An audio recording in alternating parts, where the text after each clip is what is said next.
ఎవరైనా నీ పేరు అనుకుంటే చాలు కోపంతో ఎర్రబడి కసిరే నా కళ్ళు ఎవరైనా నిన్ను కొంచెం గమనిస్తే చాలు గుండె సడి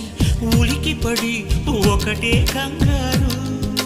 చప్పున ఒకటైపోదాం ఈ దూరం జరగని ఎక్కడికైనా పోదాం మన లోకం వేరని ఎవ్వరికి ఏమాత్రం కనిపించం పొమ్మని ఆ క్షణమే మన కోసం ఏకాంతం చూడని చిటికే వేసి పిలిచే ప్రేమ మనతో చేరగా మనలో చేరి కరిగే ప్రేమ